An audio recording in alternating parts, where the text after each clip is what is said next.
Alright, here we go. Another day down the proverbial toilet.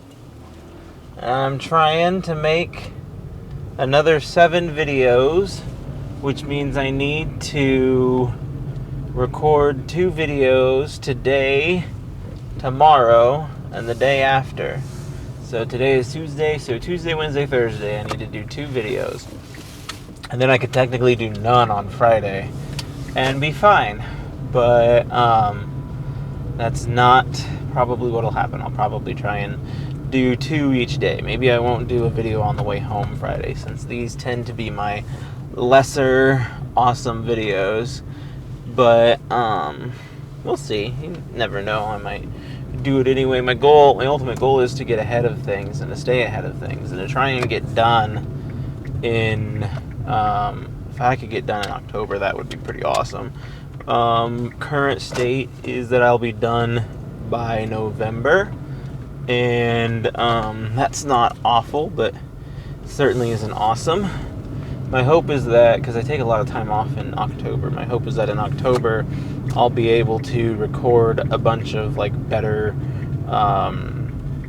edited videos and put some stuff together that really kind of works better for next year, which is going to be a weekly release instead of a daily release. And if I can put some time into editing these videos, perhaps I can get some better traction. I've at least proven to YouTube that I can upload an insane amount of videos in a short period of time. For whatever that's worth, they don't get a whole lot of attention. We're going to pull forward, we're going to stay here. So at any rate, I am just hoping that I can wrap this up and then get started on the next thing and get at least a couple months ahead. We'll see if I can actually accomplish that. A couple months ahead on the new video format is a lot less videos than it is now. So I'd go from creating 365 videos a year to 92 videos a year, which is much more manageable. So then I just need to hope that I can figure this out and go from there.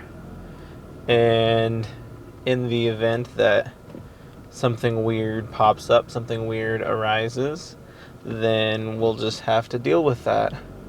But I'm hoping October I can not only wrap up the videos for this project, but start on the videos for the next one. And we'll see if I can accomplish that or not. Because if I continue on my current path, I will be in September, or in October actually, here very shortly.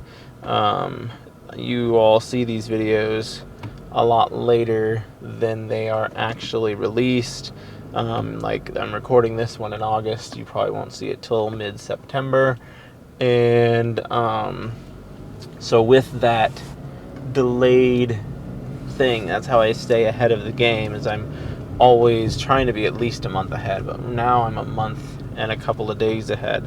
And so if I continue, if I did another 7 videos, right now I'm on September 13th, I think, or maybe I'm on the 16th.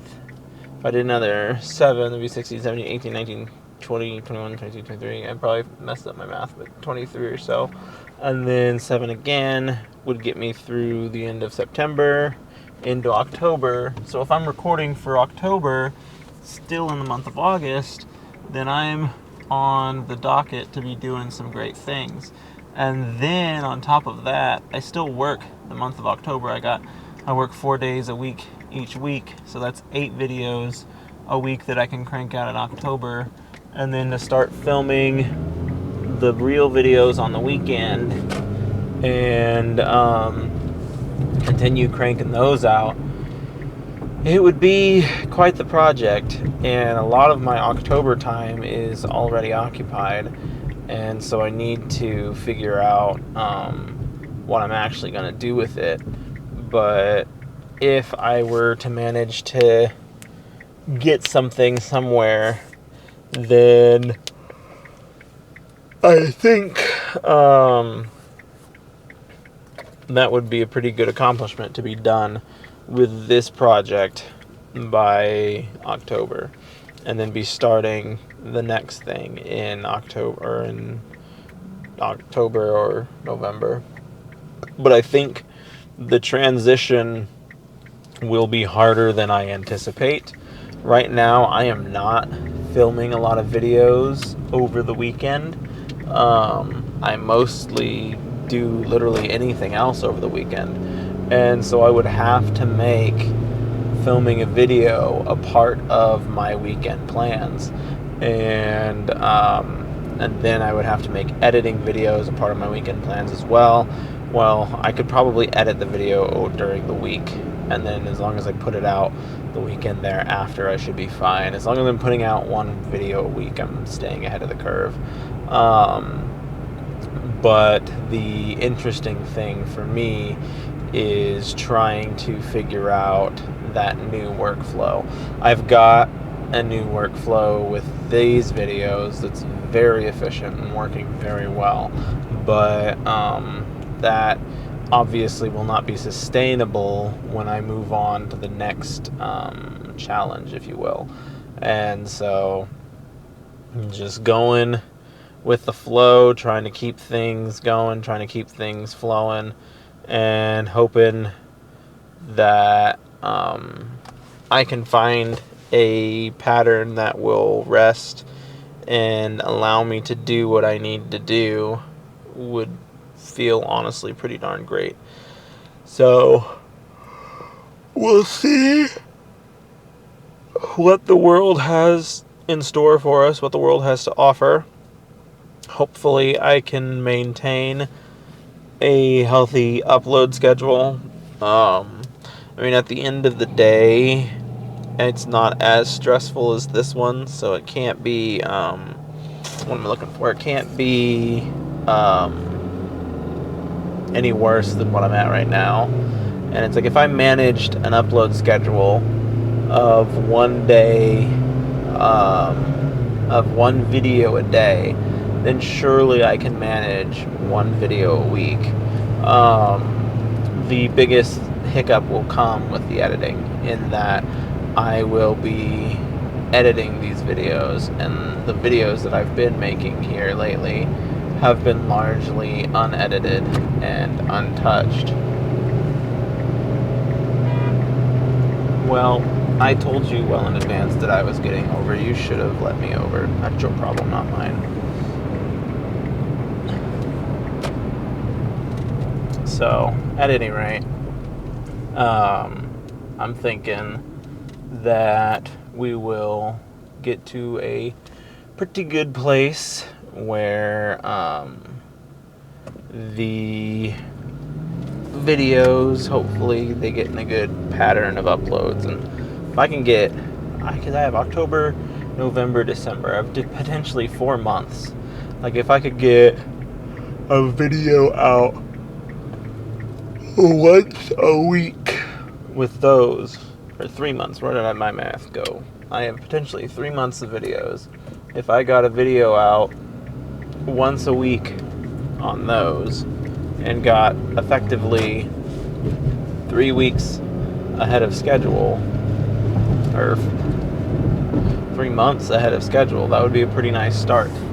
I don't think I was 3 months ahead of schedule when I started this project. Probably pretty close, but I think I was into February when I started this. It'd be interesting to look and to figure out. Back then I was a lot more hip on filming videos. I filmed videos doing things other than driving, and I was very ambitious back then. Now I just pretty much do the videos on my way to and from work, and I'll probably keep doing them as a fallback, but I need to make sure that I only utilize them as a fallback, and that I don't tend to lean on them so much that I am only making them, because that's exactly what happened here. Is they were supposed to be my fallback, and my meat and potato videos were supposed to happen over the weekend, and then I just stopped recording things over the weekend, started only doing fallback videos, and then now here we are. My channel is me talking to you guys as I drive to and from work. Not terrible. I'm not super unproud of these videos. I certainly could make better videos. I'm not one to shy away from that, but it is at least accomplishing the challenge that I set forth for myself. And I think that that is something that is crucial to the creative process, is being able to challenge yourself and being able to rise to those challenges. I wonder how many already successful YouTubers would be able to continue a consistent upload schedule of 365 days without missing a beat. And I'm challenged to think that not all of them could. They would throw the thing at me saying that anyone can create 365 garbanzo beans videos, and I would say maybe they could, but I've yet to see anyone else accomplish it. I feel like Sam Sulek might be close, if not there by now, because he's the one I modeled this idea after, and I know that he's getting pretty close to being at it for a year.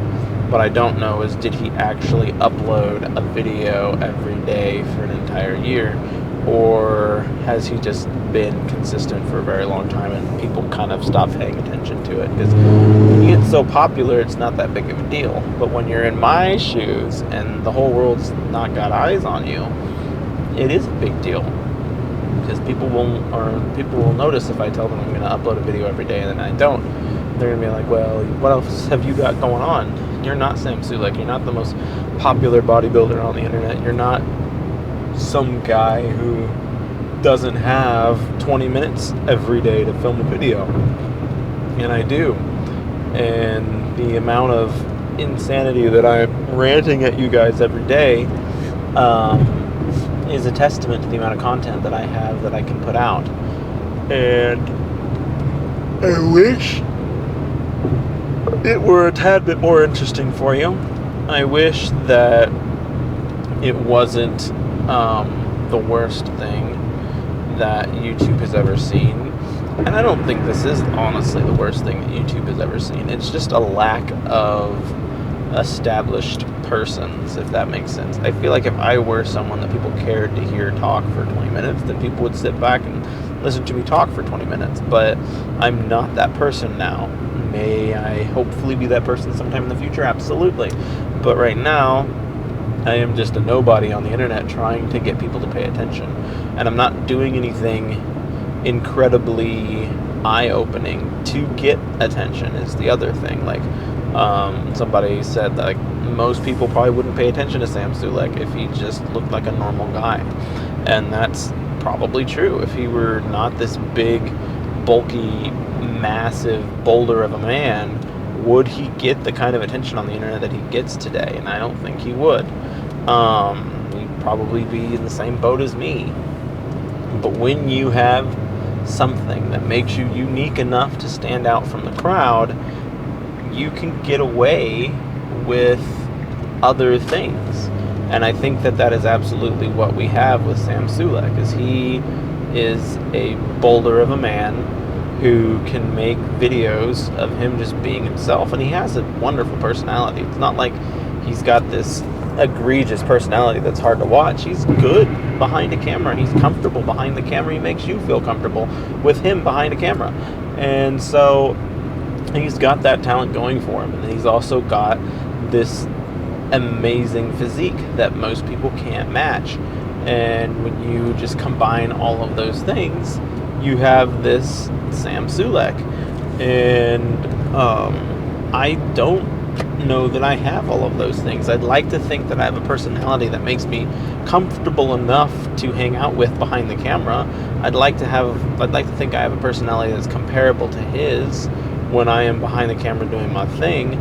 but I don't have this master physique that he's got. He also has a change in scenery in his videos. Mine is literally me just driving to and from work every day. Like, if people pay enough attention, they could probably figure out my route that I take to work every day. It's a frightening thought, but it's what I've decided to make myself subject to, apparently. At any rate, the hope, or the thing that gets him, is like, he goes to the gym and he'll film himself in the gym, and so you watch him drive to the gym, you watch him film himself in the gym, you watch him drive home from the gym. Sometimes he goes to the grocery store, sometimes he films from home, but for the most part you're watching the same stuff. And he manages to do that and remain relevant and interesting. And it's probably a combination of all the things that he's doing, and people just eat him up. And it's interesting too, to think about the relevance of celebrity. And I was watching this video by the local script man, who is somebody else that I watch on occasion on YouTube, and he was talking about kind of how infatuation works. And he's like, in order for a celebrity to become a celebrity, people have to more or less be infatuated with them. It's an unhealthy way to think about it, but it is probably a realistic way to view it. People have to be unhealthily obsessed with you in order to devote all this money and time and effort into you. And so with this necessity for obsession,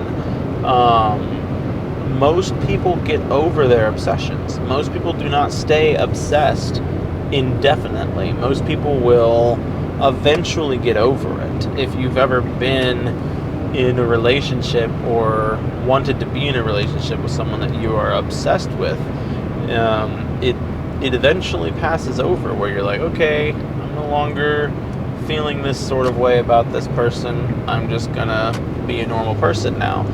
And when that obsession fades, it could be any number of things that cause it, but it's the very same thing with this celebrity idea, the ideology of these mega celebrities that we idolize, that we worship, that we just want to obsess over, and we want to give them everything that we've got. And then eventually it'll take one little slip up, one little mistake, and the slightest thing to taint their image, and then your obsession is gone and you will have moved on to the next person. And it's very hard to find someone of whom you'll be a fan of your entire life. Fandoms come and go, but like, for someone to honestly say that I've always loved everything that this person has done the entirety of my life, or the entirety of their life, I feel like that's a rare thing to say. This is a very minor example of a similar situation, but Dylan Minetti, or however you say his last name, he was in a lot of like R.L. Stine's The Haunting Hours and the movies, and he just did a lot of work with R.L. Stine. He must have been in the right studio at the right time, and I grew to really like this actor, and so much so that like he had a band, and I started following his band, and I bought some of their music, and I really liked him. Well, then he landed a role for a TV show, 13 Reasons Why, which as a whole is a show that I do not like.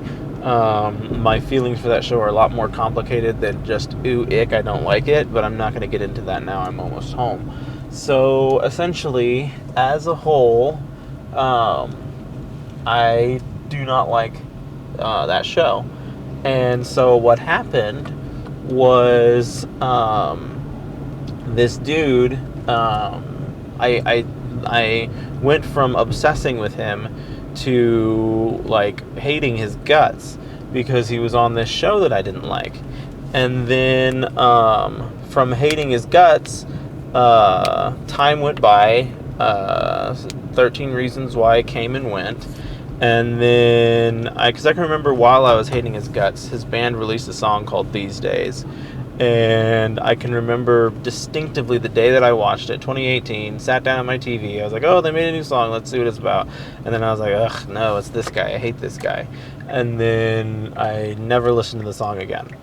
And so fast forward to, it was probably 2023 sometime. And I had decided that that song popped up on my like suggestions or something, and I decided to give it another listen. And it was weird because it was nostalgic by then. I could still, listening to that song, I could remember the day that I watched that video and decided that I hated Dylan Minetti because of his work on 13 Reasons Why. And then but I liked the song when I watched it again in 2023. I liked it. In fact, it was nostalgic, and so the nostalgia that it brought made me feeling good. And I was like, you know what? It's a shame that I hated this guy because I really enjoyed his work with the R.L. Stine stuff and all the Haunting Hour and the Goosebumps and all of these things. And I was like, I should have probably not been so harsh. And now I've come full circle, and I don't mind him again. But is he going to do something again in the future that makes me not like him? Or am I just going to get distant from him just because time and life? I don't know. But that is the nature of fandoms. And I feel like it is very difficult for anybody to hold a fan for a super long period of time. They might leave and come back, or they might leave forever. But I think it's very rare that someone never leaves. But I'm going to leave right now. So thanks for stopping by.